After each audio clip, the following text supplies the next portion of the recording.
Hello साथियों, good morning, जय हिंद। बच्चों, जितने बच्चे एसएससी जीडी 2025 की तैयारी कर रहे हैं, बच्चों आपका एग्ज़ाम 4 फरवरी से है। तो आप लोगों का तैयारी कैसे चल रहा है कमेंट में सभी लोग जरूर से बताएंगे। आज के पेपर में हिंदी का बहुत ही इंपॉर्टेंट प्रश्न करने वाले हैं। ये बहुत ही इंपॉर्टेंट आपका सेशन होने वाला है। ये एग्ज़ाम में आपका पिछले साल एग्ज़ाम में पूछा गया क्वेश्चन पेपर है। इसमें टोटल हम 20 प्रश्न का डिस्कशन करेंगे। आपको सभी प्रश्नों का कमेंट में राइट आंसर करते हुए चलना है, ठीक है ना बच्चे। ये आपका बहुत ही इंपॉर्टेंट प्रश्न है, ध्यान देंगे। आपको सभी प्रश्न का कमेंट में राइट आंसर करना है और प्रत्येक क्वेश्चन के लिए आपको मात्र 10 सेकंड का समय दिया जाएगा क्वेश्चन को पढ़ने के बाद। तो एक बार सभी साथी जल्दी से सेशन को लाइक करके एक बार जल्दी से शेयर कर दीजिए। तो चलिए आज के हिंदी का क्वेश्चन नंबर फर्स्ट देखते हैं। कलुष का विलोम शब्द क्या है? पाप, निष्पाप, निष्कलुष या फिर निष्कर्म?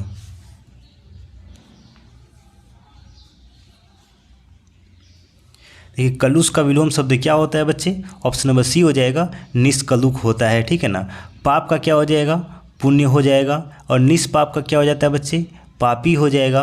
और निष्कर्म का क्या हो जाता है? सकर्म हो जाएगा, ठीक है ना। चलिए क्वेश्चन नंबर 2। भगवान इंद्र स्वर्ग के राजा हैं। वाक्य में इंद्र शब्द का पर्याय निम्न में से क्या है? सुरेश, खगेश, माधव या फिर इंदु? देखेंगे बच्चे, इंद्र का पर्यायवाची क्या हो जाएगा? ऑप्शन नंबर ए हो जाएगा, सुरेश हो जाएगा। बाकी खगेश, माधव और इंदु किसका पर्यायवाची है? हम नीचे यहाँ पे इसका डिस्कशन कर लेंगे। देखिए बच्चे, खगेश का पर्यायवाची क्या हो जाएगा? गरुड़, वातनेय, पत्रगारी, उर्गारी, हरियान हो जाता है, ठीक है। माधव का पर्यायवाची वासुदेव, माधव, मोहन, केशव, गोविंद, कृष्ण हो जाएगा। इंदु का पर्यायवाची बचिए चंद्रमा का पर्यायवाची है विधु, राकेश, हिमांशु, सुधांशु, सुधाकर होता है। इसका स्क्रीनशॉट ले लेंगे और रिवीजन जरूर से करेंगे। Question number 3। कौन सा शब्द कमल शब्द का पर्यायवाची है? नीरद, कंचन, जलद, राजीव?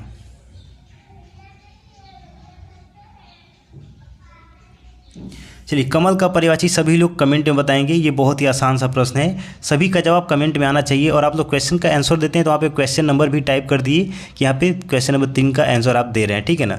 कमल का पर्यायवाची इसमें से क्या है? सभी लोग कमेंट में बताएंगे। मैं आपको एक इसमें से बता दे रहा हूँ बच्चे, कंचन जो है आपका ये सोना का पर्यायवाची है। अब 3 ऑप्शन में से आपको एक करेक्ट आंसर चुनना है। सभी का जवाब कमेंट में आना चाहिए। चलिए क्वेश्चन नंबर 4। अल्पसंख्यक का विलोम शब्द क्या है?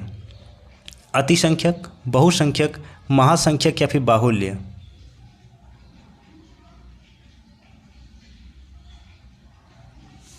देखिए, अल्पसंख्यक मतलब अल्प यानी कि अल्प मतलब बहुत कम। अब बहुसंख्यक मतलब बहुत ज़्यादा हो जाएगा, ऑप्शन बी हो जाएगा, बहुसंख्यक हो जाएगा। बाकी बच्चे, अतिसंख्यक का क्या होता है? अल्पांश होता है। क्या होता है? अल्पांश होता है। चलिए क्वेश्चन नंबर 5। निम्न विकल्पों में से जो कभी बूढ़ा न हो वाक्यांश के लिए एक सार्थक शब्द क्या होगा?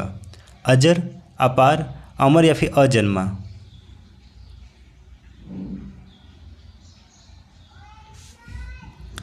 जो कभी बूढ़ा ना हो उसको क्या बोलेंगे?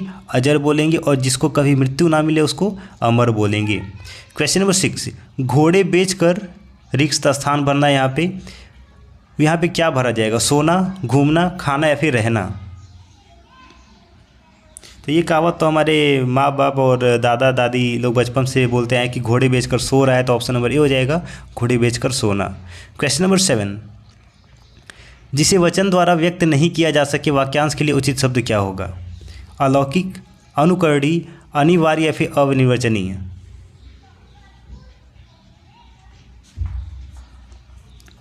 देखिए, जिसे वचन द्वारा व्यक्त नहीं किया जा सके अनिर्वचनीय हो जाएगा, ऑप्शन नंबर डी हो जाएगा। Question number 8। निम्न वाक्यांश के लिए सही शब्द का चयन कीजिए। जो कल्पना से परे हो उसको क्या बोलेंगे? कालातीत, काल्पनिक, प्रामाणिक या फिर कल्पनातीत?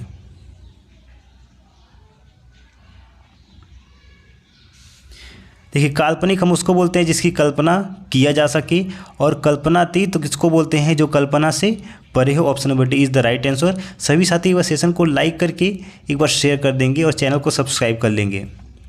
Question number 9। उसके प्राण पखेरु चले गए। जो आपका ये चले गए होता है ना, यहाँ पे आपका ये चले जाने की जगह पे क्या उपयुक्त शब्द उपयोग किया जाएगा? उड़, तैर, सो या फिर गुम? देखिए, उसके प्राण पखेरु ना तो तैरेंगे, ना तो सोएंगे, ना तो गुम हो जाएंगे। तो ऑप्शन नंबर ए बचा, उड़ गया। Option number A is the right answer. Question number 10, निम्नलिखित विकल्प में से कौन सा एक वाक्य संकेतवाचक सर्वनाम नहीं है? चलिए पढ़ के देखते हैं। वह भिखारी, देखिए यहाँ पे पहले हमको मिल गया वह भिखारी, यानी कि संकेत कर रहा है। वे पुरानी फाइलें हैं, देखिए ये भी संकेत कर रहा है। यह लड़का, ये भी संकेत कर रहा है। राम का घर कौन सा है, इसमें कोई संकेत नहीं है, बल्कि यह इंट्रोगेटिव है, यानी कि यह प्रश्नवाचक है। ठीक है ना। चलिए क्वेश्चन नंबर, सॉरी इसका जवाब क्या हो जाएगा बच्चे? ऑप्शन नंबर सी हो जाएगा। चलिए क्वेश्चन नंबर 11, नाट्यशास्त्र के लेखक कौन है? भरत मुनि, महादेवी वर्मा, मुंशी प्रेमचंद या फिर इनमें से कोई नहीं?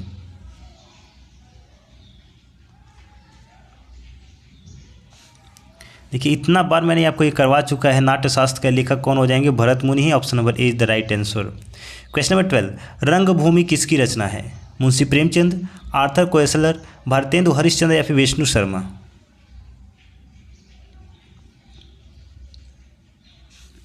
रंगभूमि बच्चे मुंशी प्रेमचंद की रचना है। Option number A is the right answer. आप लोग कमेंट में आंसर करते रहिए ताकि आप अपना रैंक चेक कर पाएंगे कि आपने कितना प्रश्न का राइट आंसर किया है। निशित किस भाषा में लिखी गई पुस्तक है और यह किसने लिखी है? हिंदी, मराठी, बंगला या फिर गुजराती?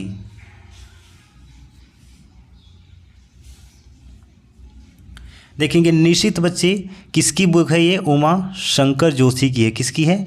उमा शंकर जोशी की यह बुक है। और किस भाषा में इन्होंने एक बुक लिखी है? गुजराती भाषा में लिखी है। Option number D is the right answer.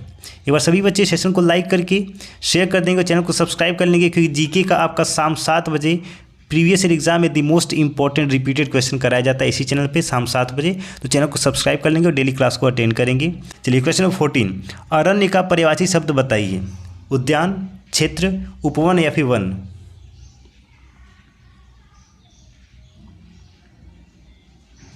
देखिए अरण्य का पर्यायवाची क्या होता है? वन भी होता है, उपवन भी होता है। तो option number C and D दोनों हो जाएगा। क्वेश्चन नंबर 15, अच्छा देखिए यहाँ पे उद्यान का पर्यायवाची क्या होता है? बागीचा, बाग, उपवन, वाटिका, फुलवारी। क्षेत्र का क्या होता है बच्चे? अंचल, खेत, मैदान, इलाका, पड़ोस होता है, याद रखेंगे। क्वेश्चन नंबर 15, श्री शब्द का एक अर्थ लक्ष्मी होता है तो दूसरा अर्थ क्या होता है? हथौड़ा, कटिल, संपत्ति या फिर विष्णु?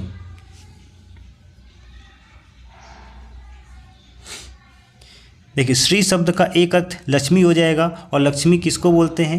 हमारी संपत्ति को बोलते हैं, यानी कि option number C is the right answer. Question number 16, ऊपर की ओर जाने वाले को एक शब्द क्या होगा? उपही, उरक्षत, ऊर्ध्वगामी या फिर अस्ताचल?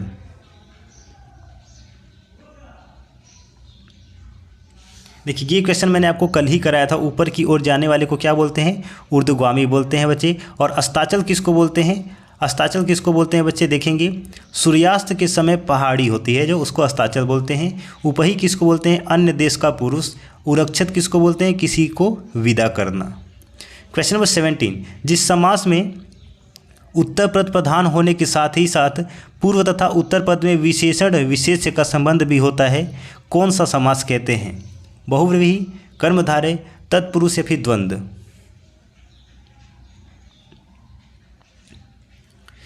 देखिए यहाँ पे बात क्या करें, जिस समास में उत्तर पद प्रधान होने के साथ ही पूर्व तथा उत्तर पद में विशेषण विशेष्य का संबंध है उसको क्या बोलते हैं? ऑप्शन नंबर बी हो जाएगा, कर्मधारय समास बोलते हैं। Option number B. Question number 18, जिन भाववाचक संज्ञाओं के अंत में न, अव, पन, पा होता है उन्हें हम क्या कहते हैं? नपुंसकलिंग, स्त्रीलिंग, पुल्लिंग या फिर सभी? ऑप्शन नंबर सी हो जाएगा, पुल्लिंग कहते हैं। क्वेश्चन नंबर 19, जिन भाववाचक संज्ञाओं के अंत में ट, वट, व, हट होता है वे क्या होती हैं? स्त्रीलिंग, इकारांत, पुल्लिंग या फिर स्त्रीलिंग व पुल्लिंग दोनों? Option number A is the right answer, स्त्रीलिंग होते हैं। क्वेश्चन नंबर 20, आज का अंतिम प्रश्न, गौरी शंकर शब्द में कौन सा समास है? द्वंद्व समास, तत्पुरुष समास, कर्मधारय समास या फिर बहुव्रीहि समास? और इस प्रश्न का आंसर देने से पहले सभी लोग बताएंगे, टोटल यहाँ पे 20 प्रश्न का हमने डिस्कशन किया, आपने कितने प्रश्न का राइट आंसर किया है? सभी लोग कमेंट में लिख के बताएंगे सर मैंने 20 में से इतने प्रश्न का सही जवाब दिया है।